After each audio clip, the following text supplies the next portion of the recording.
Olá, queridos irmãos, amigos, companheiros do Uneser. Minha saudação a todos. Eu sou Dito Sérgio, sou da turma do estágio de 1975, pois fui para Tietê, Campinas, São João da Boa Vista, noviciado, teologia em São Paulo. Fiquei trabalhando no santuário por 11 anos como diácono e padre. Depois a minha vida deu uma guinada de 360 graus.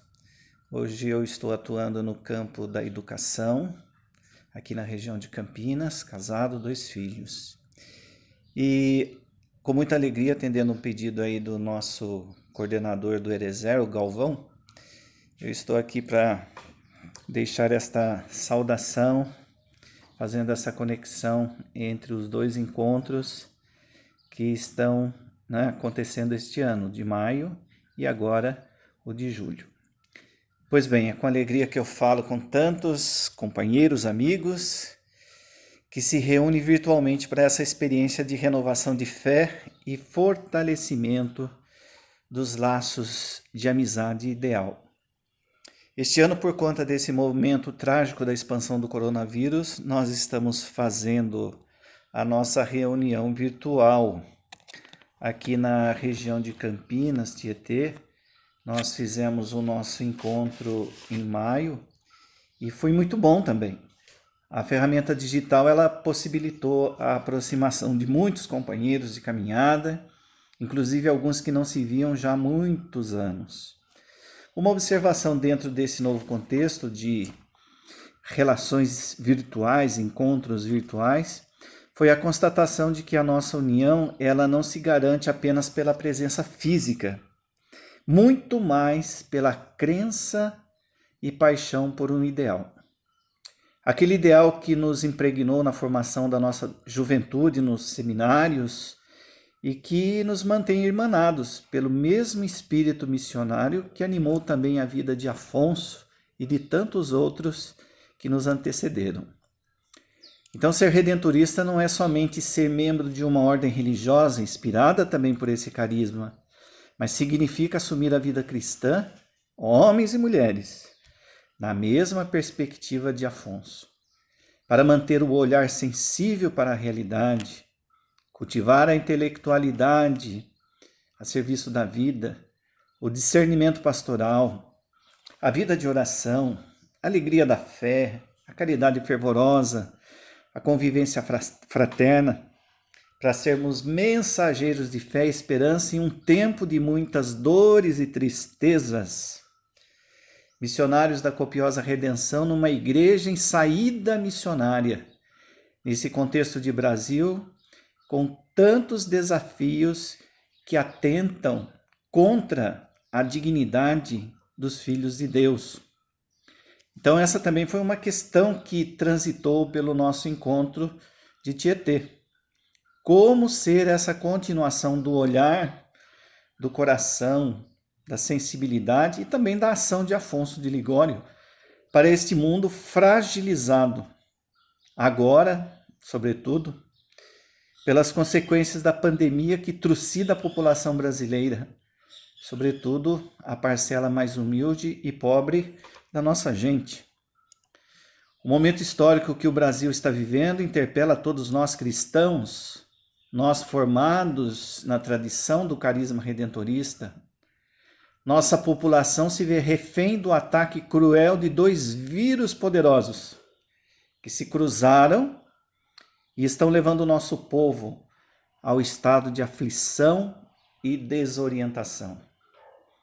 Nós estamos convivendo com os efeitos desses 2 vírus letais que trucidam o nosso povo. O vírus biológico, o Covid-19, e o vírus político, da insanidade governamental. Os 2 trabalham juntos e já produziram mais de 1 milhão de infectados, e pelo menos nesse momento que gravo esta mensagem, mais de 60 mil mortes em nosso país. Além daqueles outros milhões de indignados diante dessas situações que apavoram, situações que têm levado principalmente os empobrecidos ao desespero pela falta de recursos para a sobrevivência. O momento requer discernimento e lucidez. Dom Valmor, presidente da CNBB, disse isso numa de suas entrevistas. Sim, mas não deixa também de provocar em nós cristãos o sentimento de indignação, vamos dizer assim, de uma indignação cristã, do olhar a partir da fé, frente ao descaso com a vida e a falta do compromisso com a ética democrática. Assim como Afonso também ficou indignado com aquelas situações de abandono em que viviam os campesinos, lá naquelas montanhas em volta de Escala, hoje outras situações também nos provocam indignação e repúdio diante da falta desse respeito e consideração para com a vida. Nessa grande montanha de Escala, fazendo a comparação, usando da metáfora, em que se tornou o Brasil, ou que se firma o Brasil, indo exatamente na contramão do projeto de Deus. Só para citar, causa indignação essa falta de um projeto nacional articulado, organizado, de combate nacional contra a pandemia. Indignação ao ver esse incentivo de um governo que fomenta o ódio, disfarçado de patriotismo verde-amarelo, contra a nossa democracia e suas instâncias, que duramente construímos ao longo desses 40 anos pós-ditadura. A aprovação dessa reforma da Previdência, que condenou milhões à morte pela exaustão, com a promessa de uma remuneração agora que ficou muito mais distante. O número de mortes das crianças negras que são baleadas nessa linha de frente, nessa linha de tiro desse Estado genocida e irresponsável. Indignação pela falta do cuidado com o filho da negra que se lançou do alto de um prédio pelo descuido da mulher branca. Indignação pela prepotência da autoridade branca que se ajoelha e ainda estrangula o pescoço do preto. Da ação insana, covarde e violenta da polícia que espanca e mata os nossos jovens nas periferias, nas favelas. Indignação pelos atentados contra os programas sociais que deveriam garantir a saída de milhões de brasileiros da linha da miséria. Pela ineficiência de um Ministério do Meio Ambiente que faz vista grossa para que se passem todas as boiadas dos interesseiros que destroem as nossas florestas, abrindo passagem para os grileiros e mineradores poderem assim roubar a terra que pertencem, ou as terras que pertencem aos nossos índios na região amazônica. Indignação frente aos atentados ideológicos contra o sistema educacional brasileiro, que vinha garantindo acesso à educação de milhares de jovens, pobres, adultos trabalhadores, analfabetos, etc. Indignação pelo surgimento desses jovens políticos que instigam e patrocinam a divisão raivosa bipolar do povo entre essa esquerda e direita, fake news, distorcem a realidade das lutas do passado pela conquista da liberdade democrática que estávamos vivendo ou em processo de aprimoramento.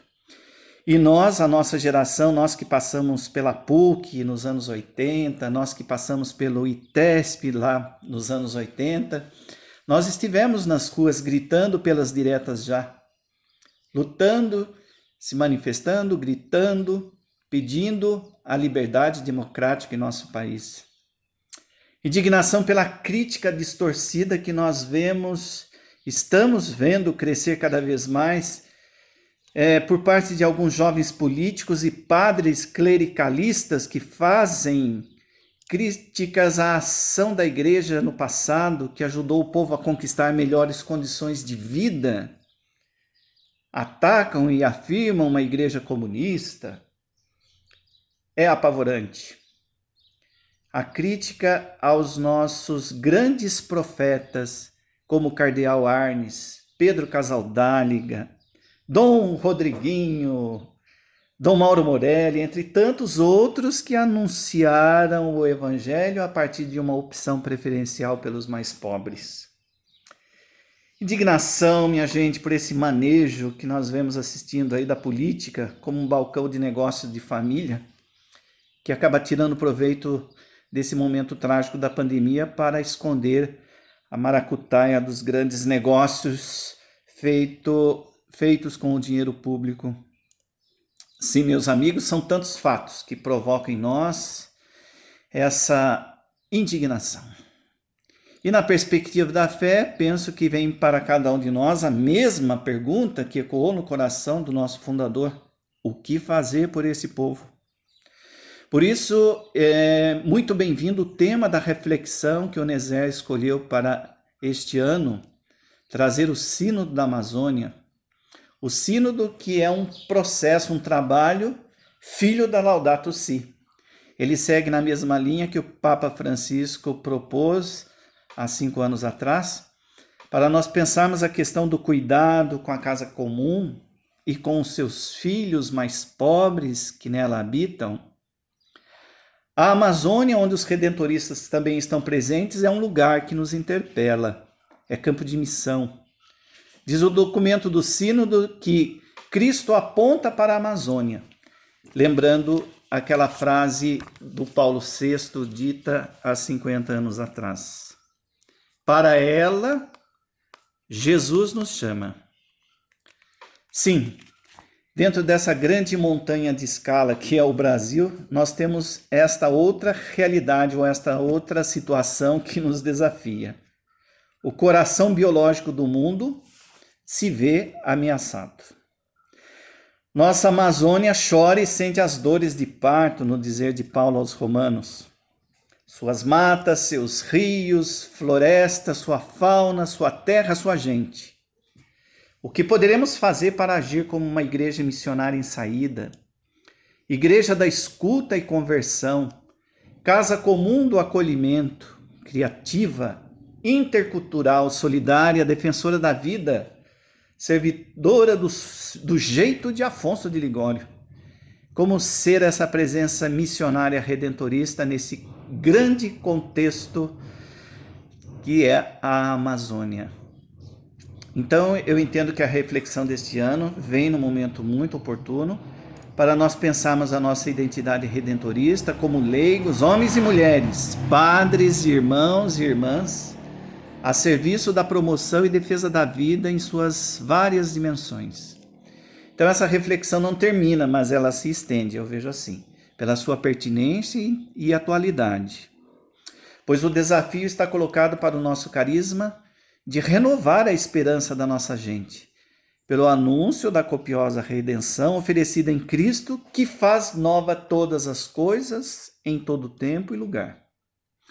Então peçamos a Santo Afonso, nosso fundador, a São José, patrono da igreja, a Maria Nossa Senhora Ecológica, Aparecida das Águas do Paraíba, encontrada no Igarapé do Pará, Círio de Nazaré, mãe da Amazônia, que sempre se revelou ao lado dos mais pobres e humildes de nossa terra, para que ela interceda por todos nós, redentoristas, consagrados, leigos, clérigos, para que possamos estar a serviço da causa do Evangelho, com fé, alegria renovada, ardor missionário apaixonado, com humildade para servir. Dies impendere pro redemptis. Um abraço a todos.